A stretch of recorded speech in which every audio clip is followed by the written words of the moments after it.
Okay, let's get started. Everybody can hear me? Thumbs up to the panelists. Great. So good afternoon to all of our attendees who have joined us today. I'm Tom Rosenberger, the Interim Assistant Dean and Director of Online Programs here at Albany Law School. Today's webinar is part of our HR and Practice series, serving HR professionals climbing the ladder toward policy leadership. Before we get started with the panel, I have just a few housekeeping items to go over. We do have closed captioning available. It's live captioning, so you should see that on the bottom of your screen and you can adjust the controls there. This webinar is being recorded and a link to the recording will be included in follow-up message that will go to registrants who attended, and it will also be posted on social media. Speaking of social media, the law school is constantly sharing events and programs such as our Women's Leadership Initiative, faculty explainers on happening now topics in the law, and even projects and community impact from our in-house public interest law firm, the Justice Center, as well as this HR and Practice series. So be sure to follow us on LinkedIn if you're not already. For today's webinar, the Q&A function is available. So if you have a burning, urgent, important question, you can certainly use the Q&A there, and we'll try to take those as time permits. And finally, when you leave the webinar today, please do fill out the quick survey that my colleague Nicole will be putting in the chat throughout the event. And also it should pop up when you leave the event today. It helps us plan future topics that are really of interest to our audience. This event is put on in conjunction with the Capital Region HR Association, recognized by SHRM, the Society for Human Resources Management, as well as HRCI. Professional development certificates will be sent out to all live attendees. That sometimes can take a week or two, so bear with us, but we will get it to you. The Capital Region HR Association offers opportunities for learning and networking through their weekly newsletter, events, and a whole lot more. You can certainly email them at info@chra.org if you'd like information or to get involved with that organization. We also want to let you know that Albany Law School offers a number of fully online graduate programs that serve professionals looking to advance their careers in various industries. So these are not just for lawyers, but instead they provide a legal or regulatory perspective on your industry. Our programs are designed for flexibility with the adult learner in mind, who may be looking to fit an advanced degree into their already busy lifestyle. Our courses run in 6 terms throughout the calendar year, and students can begin in any one of those terms. Our courses take a practical approach, and our faculty are current industry professionals whose current experience and personal insight is among the things that our students tell us they value the most in our program. This past January, we did launch the Human Resources Law Leadership and Policy Program, which is aligned with SHRM, of course.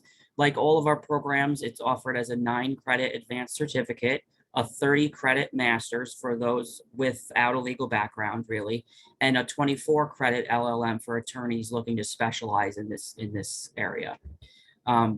Folks thinking about an MBA, for example, or other advanced degrees in business or policy might find the legal lens through which this program is taught to be what gives them the competitive advantage in their workplace. Other programs, just a quick note that we offer are cybersecurity and data privacy. That was our first. We also have health law and healthcare compliance, financial compliance and risk management. And I'm happy to announce that launching in 2022 is a brand new program in government affairs and advocacy. So we're thrilled about that. So if you'd like to learn more about our programs, we don't do high pressure sales, but we're happy to share information with you. Please call us at 518-443-5260 or email graduateadmissions@albanylaw.edu. Without further ado, let me introduce you to Claudio Diaz, our amazing moderator for today's CHRO forum. Claudio, take it away. Well, thank you, Tom, for getting us underway and using that adjective, amazing. I don't know, I have to live up to that or something. Well, while I have you verbally, I'd like to thank you, Nicole, and the Albany Law School for just making this learning opportunity available, well, to so many people around the world, if you think about it. And on that note, hello to everyone, no matter where you are in our great world today. I know that there are probably some of you who are zooming in at very weird hours in your day. So whether it's good morning for some of you, good afternoon for others, good evening for a few, or good golly for all you all-nighters, I really do want to thank everyone who's on this call. And especially because your commitment to your development is something that we don't take lightly as panelists. We definitely want that for ourselves. And I hope that doesn't sound trite. Whether you're a lawyer or an HR professional who's just sharpening your e-law skills or just getting advice, truly kudos to you for taking the time to sharpen your saw, as Stephen Covey would say. And not only really sharpening your saw, but also contributing from your saw. I know that there are a few of us who will be leading the discussion, but shame on us if we think we're the only subject matter experts on this topic of post-pandemic work life. So please feel free to contribute using the Q&A, as Tom alluded to, so that we can answer your questions in real time. And then that leads me to my final appreciation for the panelists who've been prepping for this webinar for several weeks now. And we mean that sincerely. We participated in several meetings and been bantering back and forth to ensure that this experience is as value added as it can be. And let me reiterate, in order to make it the most value added as possible, bring your subject matter expertise to the table through the Q&A. But these panelists who are giving their time and competence bring a lot of great knowledge and experiences that we'll share in this hour. In fact, we'll even begin our intros using those experiences. Many of you have already read the bios on the website, but unlike most webinars, we'd like to take a small twist to our intros. Instead of healing your insomnia by reading our bios again, or at least my bio, we'd like to offer you an experience from our life that might be intriguing to you, or just plain fun. And that'll help kill the stereotype that HR and e-law professionals are stodgy rule makers or lead dull work lives or whatever those stereotypes might be out there. Well, let me begin. I'll start with me, and then I'll pass the baton on to the rest of the panelists before we begin with the Q&A. Many of you who read my bio know that I worked for a little mouse named Mickey for 17 years. One of my many roles at Disney was as an operational accounting clerk. And operational accounting sounds weird, right? But it really was just Disney's internal bank, where we gave money in the morning to the retailers to fuel their transactions and then counted the mountains of cash in the evening, or as many people think. So since we handled physical cash, we also occasionally would pay artists who were performing in any of the parks or the resorts. Not often, but occasionally there would be someone who'd want to kind of cash their check and get the cash instead. So I'm an immigrant from Cuba. And as a Cuban American, I take great pride in musical artists like Pitbull and Camila Cabello, amongst others, who represent our island very well. Before those two artists and others put Cuba on the Grammys map, there was another diva named Gloria Estefan and her Miami Sound Machine that paved the way for a lot of other artists. And they once played at the Magic Kingdom. In between their two sets, they came to me and the department that I was in under security, and I was honored to pay them in real cash. And yes, tens of thousands of dollars, I'll admit, for their gig. So, you can imagine, as we transacted, I had the pleasure of sharing my story of how I came to America and where I am today, and hearing hers and Emilio's story firsthand, how they met and how they built this great enterprise and business. And so I can guarantee you that I will never forget that connection for the rest of my life, even if dementia falls early in my life or something. It was really a memory that will last a lifetime in my work life.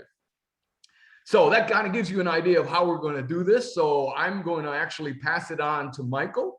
And Michael, you want to share your story? Yeah, sure. So I'm going to piggyback off of your story a little bit, Claudio, in that I took my role at the Major League Baseball Players Association back in October. So I'm there a little less than a year, and I knew the job was right for me in a lot of ways. But I said, I'm pretty sure I'm going to be meeting players, but I never really expected to meet some of the players I've met, and in particular one who was sort of an idol from my childhood was Dave Winfield, who happens to work for the association. So the very first time I get, obviously we can't be in person, but I get onto a video call with him, and I'm not sure what to expect. He's the nicest person in the world, the greatest person in the world. I can't remember a thing from that conversation because all I did was stare there thinking to myself, I'm talking to Dave Winfield right now. I'm talking to Dave Winfield right now. And I just couldn't get past that. But it was such a terrific experience, and really made my day to talk to him and then talk to him since then. That's great. Great story, Michael. Yeah, I bet you couldn't blah, blah, blah, blah, right? Like Charlie Brown's teacher. Wow, wow, wow, wow, Yeah, wow. yeah. Anything you want, Mr. Winfield, whatever you Yes, want. right. Wonderful. Well, thank you for sharing that. Gabby? Yeah, I am Gabrielle Perry. I'm the Chief Human Resource Officer at Schenectady Community Action Program. We are a nonprofit that works to help people move out of poverty. And I am an HR professional by day, and then on the weekends, I'm an amateur beekeeper.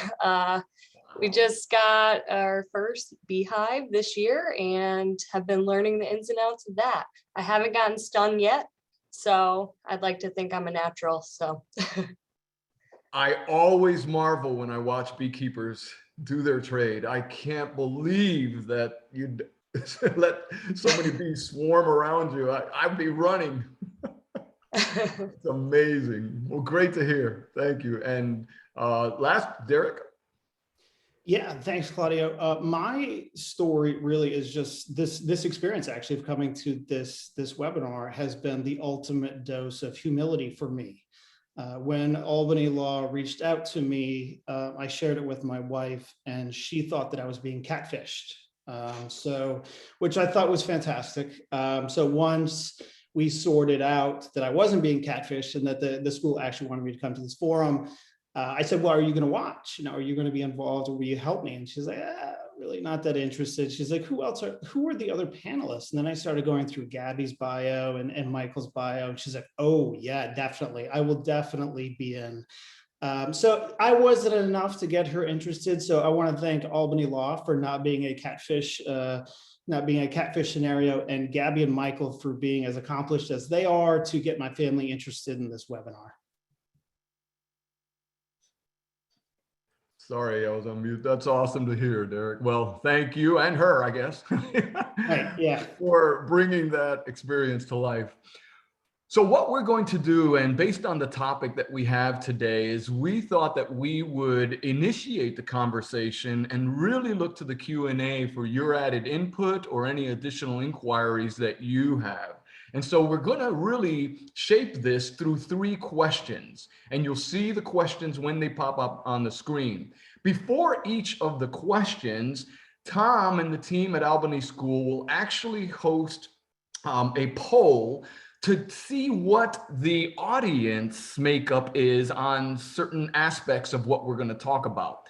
Tom and I and the panelists want to be very clear with you that this is completely anonymous. We will only be showing the large view. No individual's answers will be displayed, nor will we know who answered what. So please just take the time to answer as realistically as you can, and then we'll show the results and then begin with the questions. So Tom, you want to lead us through the first poll? Absolutely. So with the polls showing now, people are voting, votes are coming in. The question is, I have given serious consideration to changing jobs in the past 6 months, yes or no? And looks like the results are starting to slow down, so I'll end it and share the results. There we have it. So 3 out of 4 in the audience have really seriously considered changing jobs.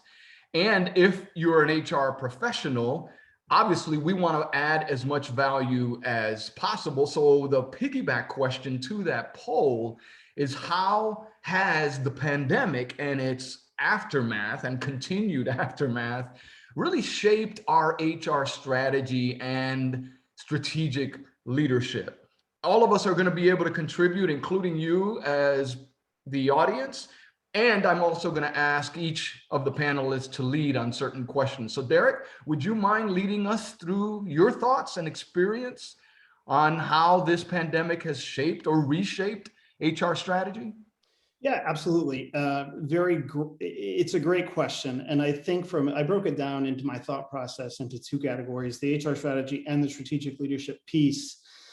From an HR strategy standpoint, I think the urgent priorities from an HR standpoint should be retaining talent and also developing leadership. We're in the middle of what many are, calling the Great Resignation. Employees are, as evidenced probably by the poll there that helped.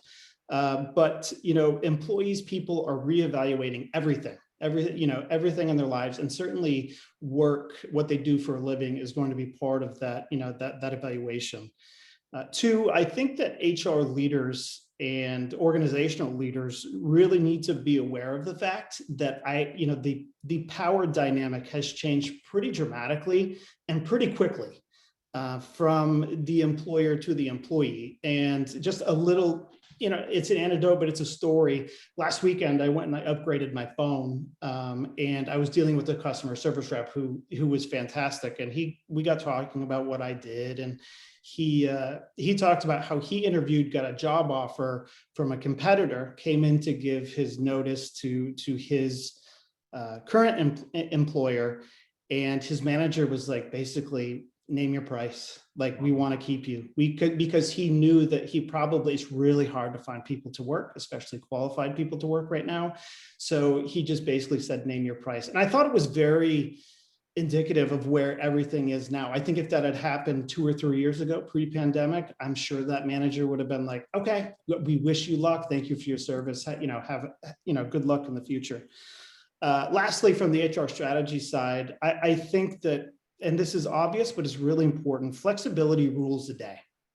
I think there is a tremendous amount of value in having the ability for an organization to flex its workforce from being in person to being remote, and not sacrificing productivity standards or expectations.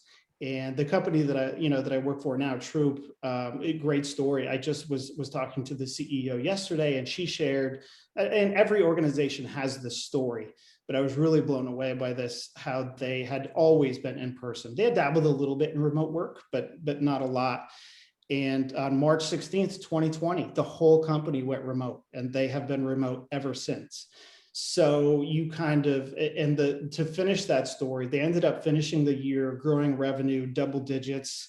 They're growing. They're adding employees, and they haven't sacrificed their identity as an organization. And they haven't.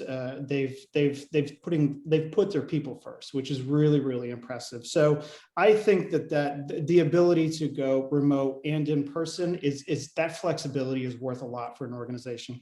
From the strategic leadership side, which I am very biased toward, I think that it should be a priority of HR strategy to invest, to identify and invest in high potentials and up and coming leaders, because you're not going to be able to go out and find new leaders now. Talent is really hard to come by.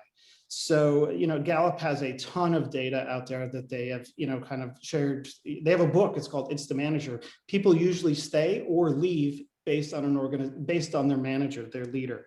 So it's going to be really tough to kind of bring in, or even tougher to retain talent if an organization does not have good leadership. And I know I'm beating everybody over the head with leadership right now, but to me, it's that important. Right now, organizations cannot afford to have anything short of excellent leadership, because it's going to lead to turnover. And once that turnover happens, it's going to be really hard to find qualified candidates to back it up. So yeah, further develop your current leaders and identify and invest in your future ones. Lastly, I'll just talk about, I think, prioritizing, thinking from an employee standpoint, and that's what HR really represents, is the employees and management. But I think finding, as an HR strategic leadership initiative, I think prioritizing authentic communication is really important. So you talk about good leadership. What is good leadership? Listening is probably one of the most important attributes a leader can have. So in my experience, in every organization that I've been, effective communication is often the antidote for anxiety and stress. And I think as organizations, as HR leaders and leaders throughout the organization, you need to be empathetic. As an employee, it's a really stressful time right now.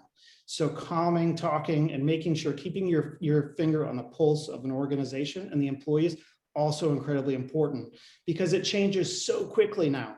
If you were to probably talk to your employees in May or June, they're probably pretty optimistic. Seemed like COVID was under control, the economy's coming back, and everybody's feeling pretty good. I think if you were to poll them now with the resurgence of the Delta variant, I think people are probably nervous again. So to have that drastic of a swing that quickly, if HR isn't mindful of that in a strategic approach going forward, it will cost them. Yeah, Derek, you started your entire answer really saying this is a given, but I still feel it's important to bring out. And I like to call that the bobblehead effect. In other words, once we are saying something, everybody's going, like a bobblehead. And we don't look, though, to the processes that need to be in place. So Deirdre, your question on how can you recognize what's going on and manage the shift, if you don't have pulse surveys at a high frequency, and I'm talking monthly, in place, find a vendor. There are thousands of them out there that can help you anonymously gauge how everyone is feeling. And that'll also help you be able to dictate whether you need to add more communication, as you've said, Derek, or potentially the communication is flowing well, et cetera. And I agree with you on strategic leadership. If we think that we can just even use a pulsing mechanism, a monthly pulsing mechanism, to try to identify where the weakest chains in the link, the weakest links in the chain are, that will not do a service. We have to really help our managers become comfortable with the discomfort of the unknown. And those dialogues are not something that everybody has been used to doing. And so I think, Christy, your question, how do you make employees feel safe to come back to work? We as leaders need to extend the hand. Management by walking around, right? The MBWA degree that all of us earn. Well, we're not physically walking the halls, or maybe we are, but the numbers are fewer. We need to then reach out through whatever mechanism you use, Teams or Zoom, whatever you use, and make sure that you are doing eye-to-eye contact as leaders just to gauge how everyone is doing. So I love that point you made. It may be a given and the bobblehead effect is taking place. And if we don't change our processes to accommodate the given, it's going to be business as usual, which will not work in this post-pandemic world. Another trick that I had, Claudio, because I worked in a not-for-profit, so we didn't have the luxury of going out and getting a lot of technology or investing in new vendors. Like I think as a CHRO, you have to be the bridge from the employees to management. And I think one of the tricks that I used to do, I couldn't do a pulse survey, we couldn't go out and do that. But every organization has a number of leaders or employees throughout the organization who are well connected, right? Who know a lot of people. So I would always check in with them to try and get a feel with how things are going, and really diversifying that crowd. So you're not getting a biased, sort of input. But I think, you talk about walking around and connecting with people. I think that that's absolutely crucial. And I know, right, it's a little bit of bobblehead, but I thought once the pandemic hit, there were all these new strategies that came out and everybody tried to be, on the cutting edge. And we, on some level, some organizations got away from the basics. And if you don't have the basics and the fundamentals down, it's all, it's a house of cards. It falls down pretty fast. Yeah, no, I can definitely see that. Well, thanks for kicking us off. We really appreciate your knowledge and wisdom. And again, if for some of you as audience members, it's a given, the question then becomes, all right, then what are the processes that I need to recalibrate in my organization to ensure these givens are really being followed through on, not just emphatically agreed upon? So I think that's a great point. All right, let's shift to the second question here. And again, we're going to do a poll first. And so I'll let Tom lead us through the poll, and then we'll see the results and come back to the question.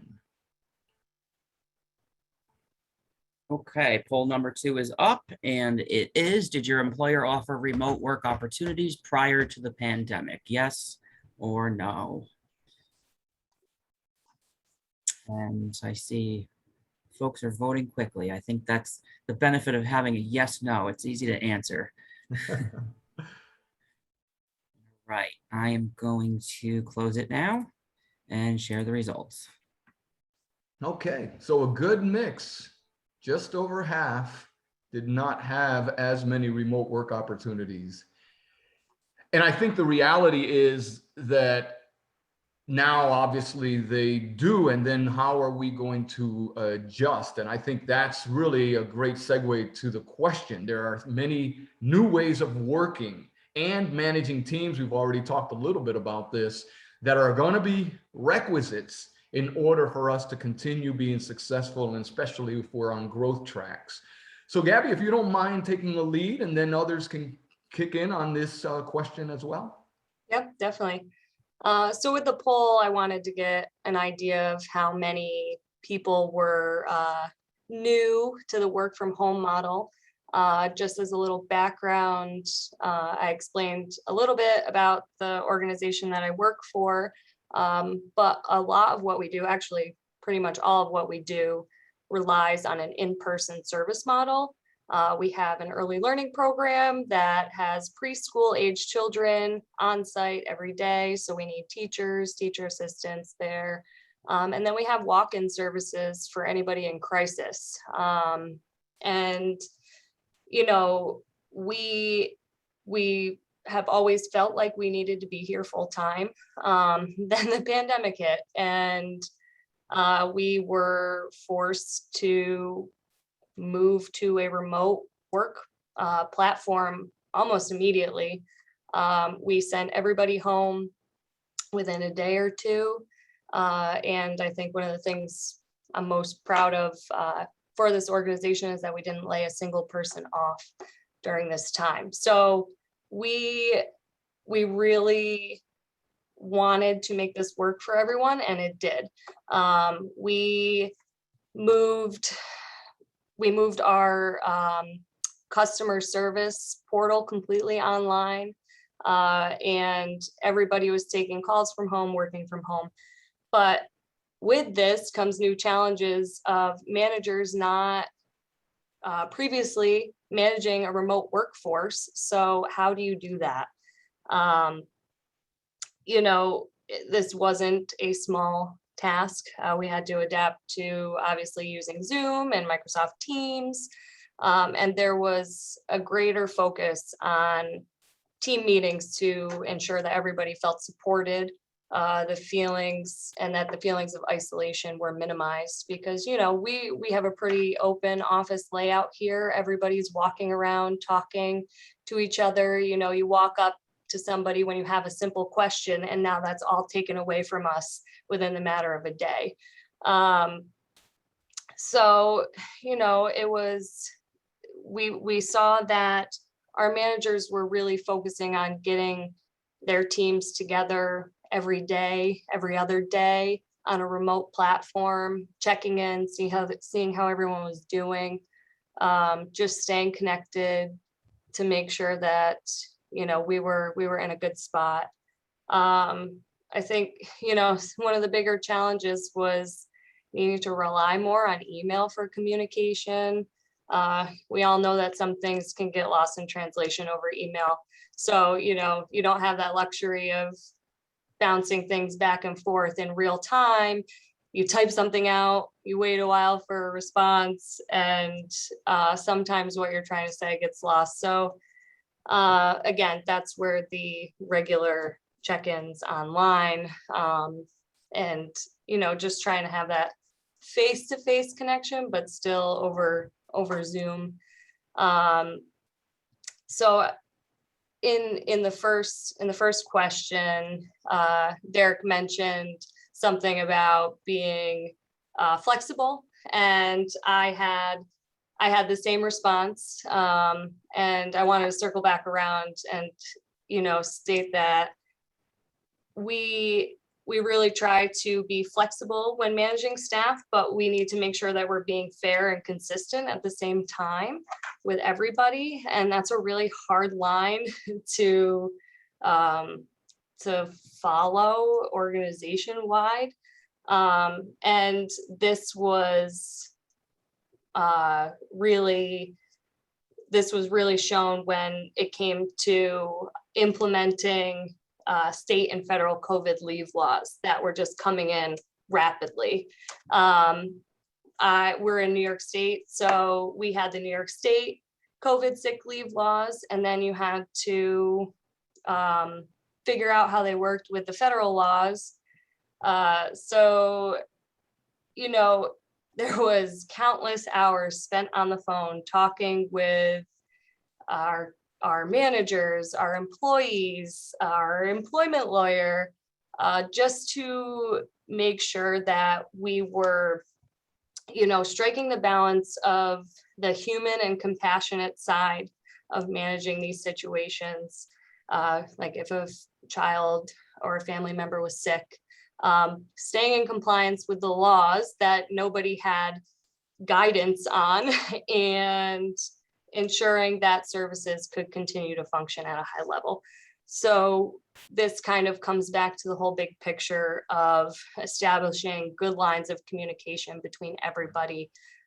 We did a really good job of making sure that we were taking a collaborative approach to working with staff, being open with them, trying to get as much information as we could.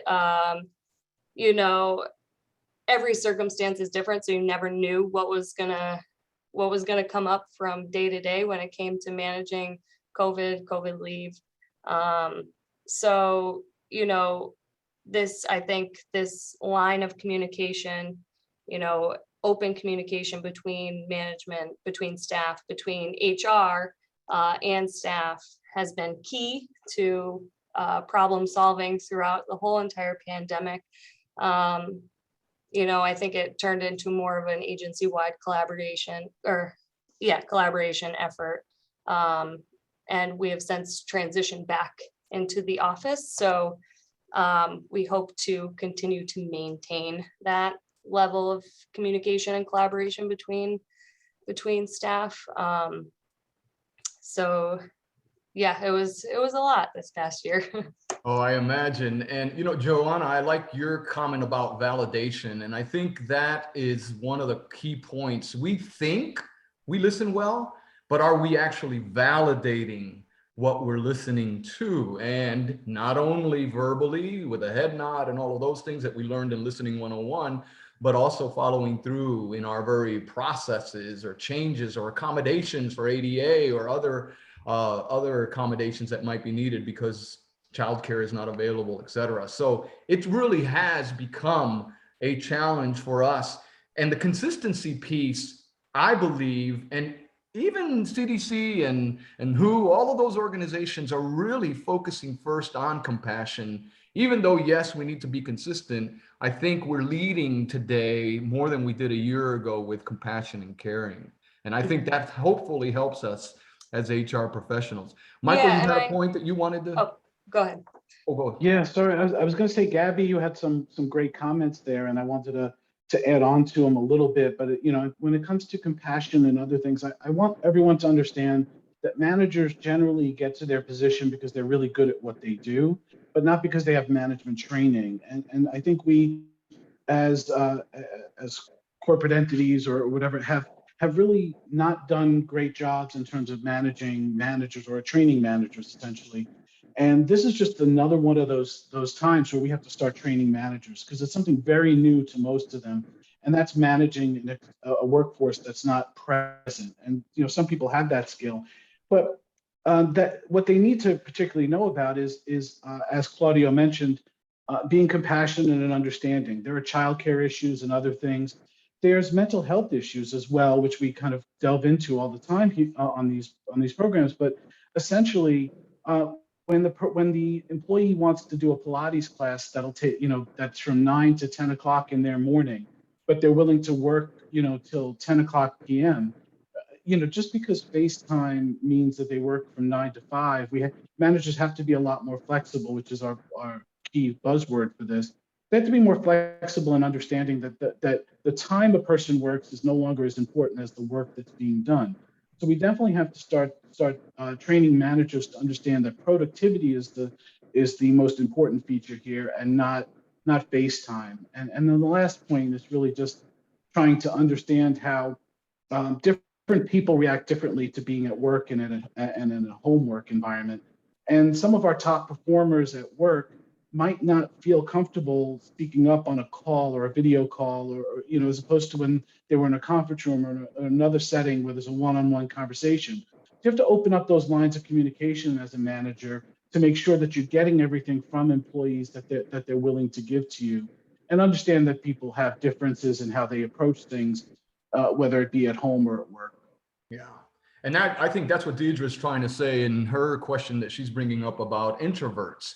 No surprise to anybody on this webinar, Claudio is not an introvert. And so for me, I have to recalibrate and know that someone's difference obviously is very valuable to the team. How can I be more accommodating and allow safety for that introvert to share their ideas? So Michael, to your point, it might not be on the call. I might have to call John Doe or Jane Smith afterwards and just simply say, your viewpoints, I know that you're reflecting on them very well. Your viewpoints are very important. Can I add them to the kit and caboodle of all the thoughts that we had on that team? And I think those are the changes. And I think that it's even more important to not only teach leaders, but more importantly, support those leaders. Because guess what? Like Atlas, they feel like the world is on their shoulders, right? I have to change my skills. I got to reach out. I've got to do the management by walking around. Right? That's how they're probably feeling. And so as HR professionals, what is it that we can do to put systems in place, and especially networking and mentoring systems in place to help especially newer managers who maybe are now supporting 2 or 3 direct reports, and before the pandemic they weren't. And so I think those are very important points for all of us in HR to keep considering. Yeah, we're putting a lot of weight on the managers. Let's make sure we're supporting them as they support the rest of the organization. All right, let's take a look at the third question now, and we're going to do the exact same thing. I'm going to give it back to Tom for a polling question, and then we are going to take a look at the results and then come back and start talking about it. Okay, thank you. So poll number 3 is, given that many people have been out of the office for over a year and a half, how long will it take you to adjust in coming back to the office on a regular schedule? And you'll note the options go from the full gamut, from I'm not going back to I've never been out. And so please remember, these are anonymous. We do not know any one person's viewpoint. So please be as honest as possible to make the results valid and reliable for our conversation.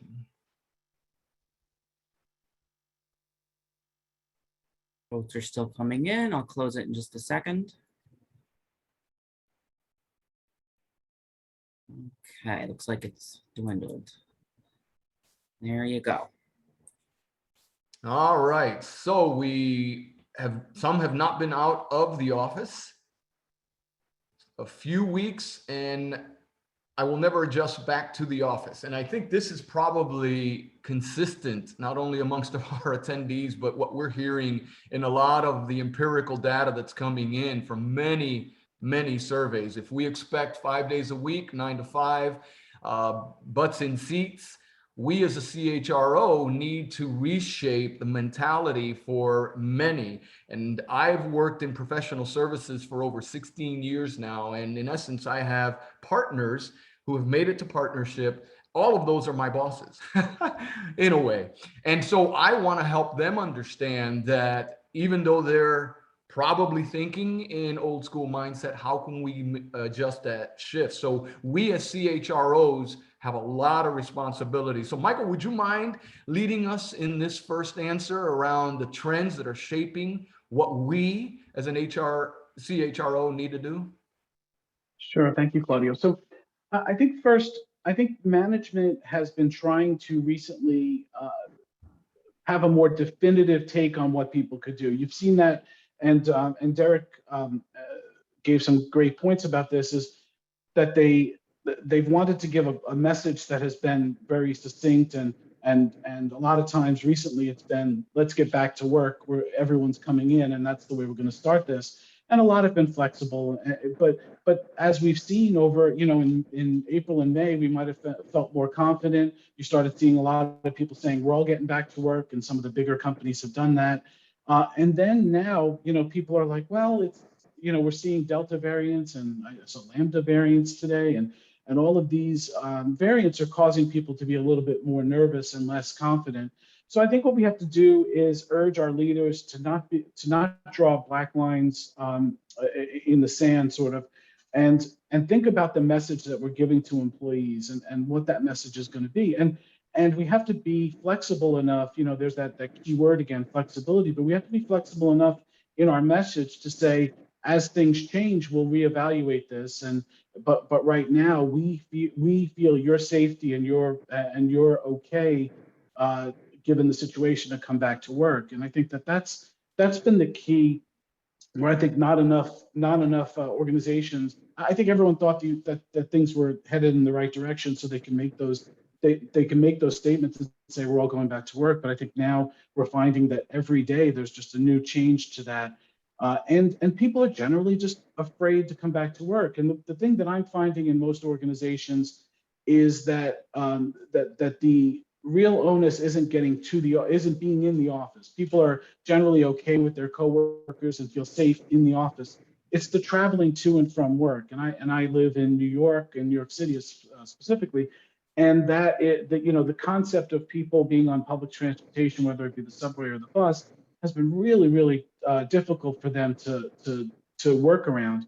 I do find that we haven't really gone back to work, but most of the people who have come in a couple of days a week have felt confident after a couple of weeks that it's like, okay, it's not that bad. It's not a war zone sort of thing. But everyone is different, and you're going to run, as we saw in the answers, we're going to run the gamut from each employee as to what they feel is they can do and be confident. Well, thank you. Gabby, you had a point you wanted to make as well? Yeah, I just kind of wanted to piggyback off that and share our experience here. We've been back in the office pretty much full time since March, I would say, with everybody back on site. And, I think we came back early because we need in-person services to resume. Preschoolers need to be in class. They're not getting much out of online learning at that age. And, there's a lot of barriers to people in poverty to accessing, technology to be able to do everything online or over the phone. So the in-person service model is important. So we really needed to come up with a good strategy to bring people back, be safe about it, make them feel comfortable, work with their schedules. So, we've been doing kind of a phased in transition back since, let's see, June, I would say, of 2020. And so we started off a couple people on site each day, different pods of people on certain days to make sure that we were maintaining distancing. And then, in the fall, when things started looking up and cases were going down, we work in Schenectady County. So, our situation here is a little bit different than what we're seeing in New York City or other places. So, our cases were down, we were in a good spot. So we were thinking about starting to transition everybody back on site at once. And then, slowly around the holidays, things start ticking up again. And we had some concerns come in from staff about being back at work with everybody.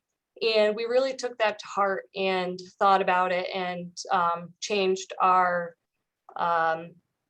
work plan to get everybody back in. And we stayed remote for a few more months, up until March, I would say, once the vaccine was becoming available to us and everything. So, we tried to take a practical approach to to making sure that everybody's service needs were being met on the customer side of things, but we also wanted to make sure our staff were safe and felt comfortable. And when people had concerns, we took that to heart, and we really, made them know that we were listening to them and we heard them. And I would say we've been back since mid-March full time. It took a few weeks to get back in the swing of things of being in the office every day, but I would say everybody feels comfortable. We're right back to normal everyday work life, and it's been good. And even with the variant and more concerns, we're taking it day by day, and really, like we've said, this whole program is being flexible, being okay with change on the drop of a hat. So I just wanted to share our experience because we've been back in the office for so long, and just how we handle things and handle employee concerns. And we just really wanted everybody to be safe and comfortable. It makes sense. And I think as CHROs, a lot of that flexibility and shaping it and reshaping it falls on us. Derek, I think you had one last comment you wanted to add, or? Yeah, real quickly, I'm just going to piggyback on Michael's comments, which were great. I think I have seen a few organizations actually kind of embed adaptability as a value in their organization, because certainly this is going to probably go on for a little bit, so they kind of got on to the long for the long haul. And I think I talked about listening being one of the most important values and skills you can have as a leader. Adaptability now, I think, is also just as important. Like Michael said, I think you can come in, some people will feel comfortable one day, that they may come in the next week and it's not, and you have to, that situation can change so quick. So I was just going to talk real briefly about how adaptability as an organizational value, if your organization really buys into values, I think it's worth it to kind of put it in there.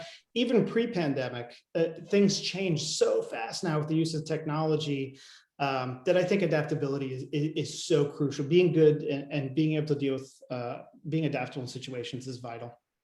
Yeah, and I think a couple of the attendees are also asking, yeah, I get that, and how do I make sure that we're consistent? We even said it as panelists in our answers.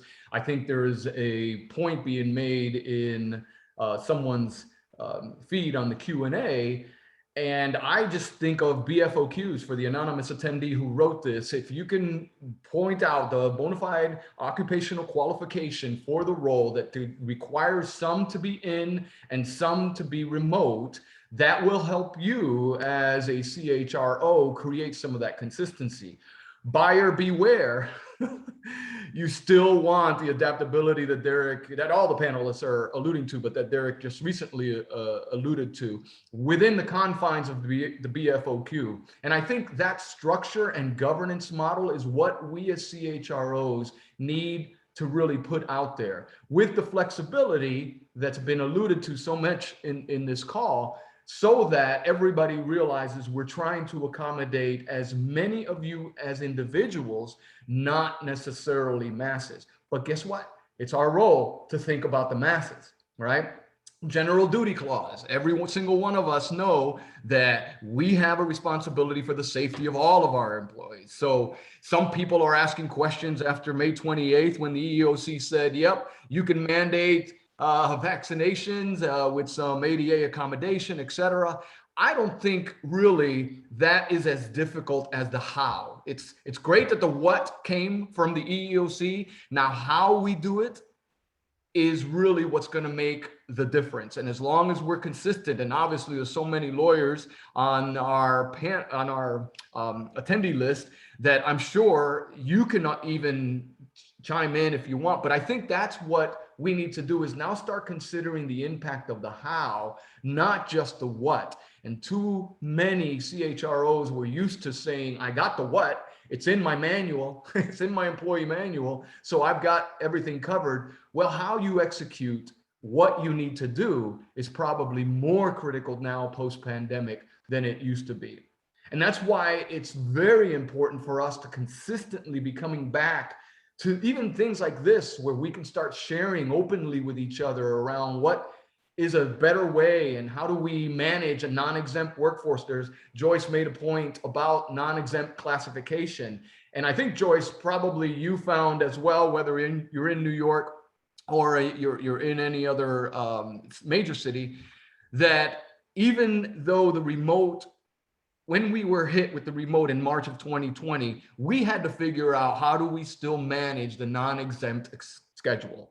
What is it that we need to do? And yes, a lot of us even questioned, should they be non-exempt? Should some be exempt? Are they making executive rule decision-making? The IRS codes and conduct to help us with those types of questions. So I think there's a lot on us to make sure we're up to speed on what is happening in real time, connecting as much as possible with our council to make sure we're current, not only federal, but city, and ensuring that the things that we're doing are in fact allowing workers to be flexible. I think we can end with this point, that if we think we can go back to boxy rulemaking, boxy rulemaking, like we used to do, I think we're going to be less effective.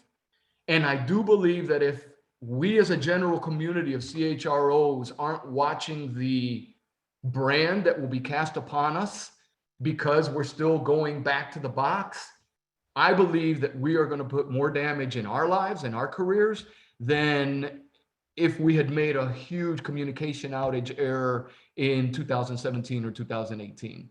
And I think that's been heard from our panelists resoundingly, and from the attendees who are chiming in with the Q&A. It's not easy.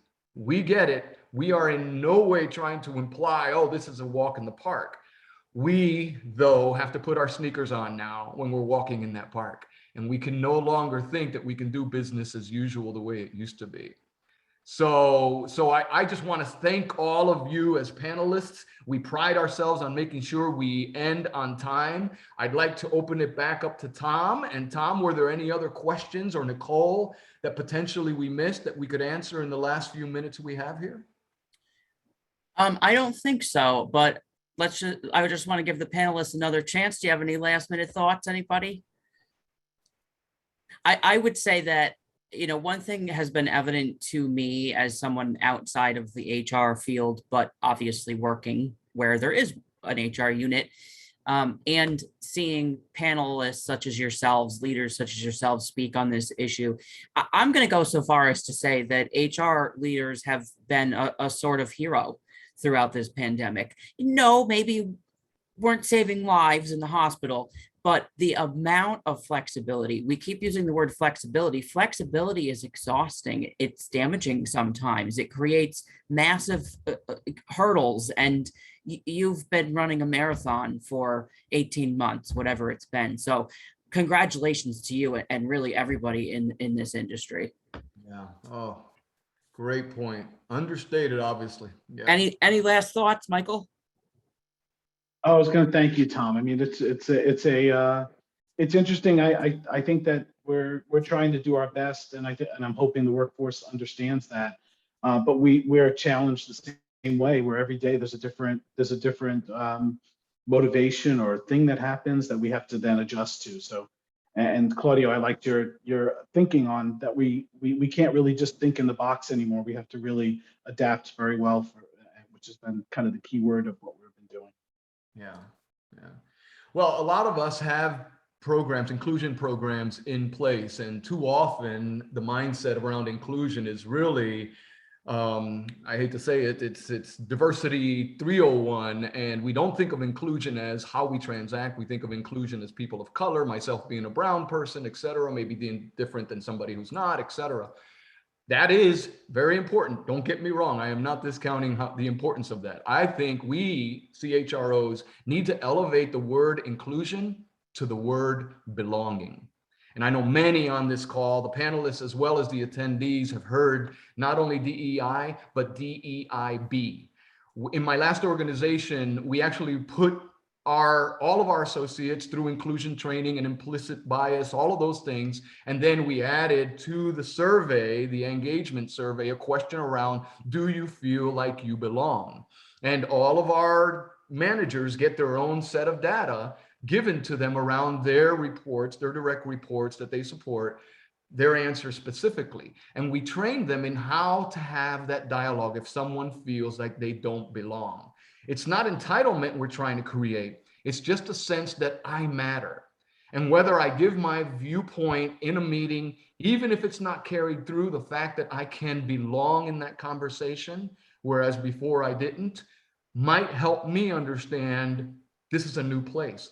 Might help me with my mental health issues because I constantly feel barraged and don't have an outlet to communicate my ideas. So as you work in the inclusion realm, elevate the discussion, in my opinion, to belonging, not just DEI, because I think that will help people understand, especially managers, from a different perspective. Wow, really? I have to really get to find out what of my direct reports I can do to help them belong in this culture. And many people are doing some things around that. If you're not, and you're part of the attendees today, again, just like the monthly polling, try to find some way. I know that funds are limited, but try to find some way to get that conversation around belonging into the framework of your culture. I think it'll really boost the inclusion idea that's not just people of color. And again, that is very important too. I think that's an excellent final thought, Claudio. Thank you for that. So again, thanks to the expert panel, Derek, Gabby, Michael, Claudio. This has been an awesome event. We very much appreciate it. As I said, I'll just remind the attendees who are still with us, the recording will be going out and you will get your attendance certificate for professional credit within a week or two. If you have any questions about the online graduate programs at the law school, or just to talk about how an event like this free webinar might be similar or relate to the programs, we're happy to do that with you as well. But for now, this concludes the event, and I hope you all enjoy the rest of your day.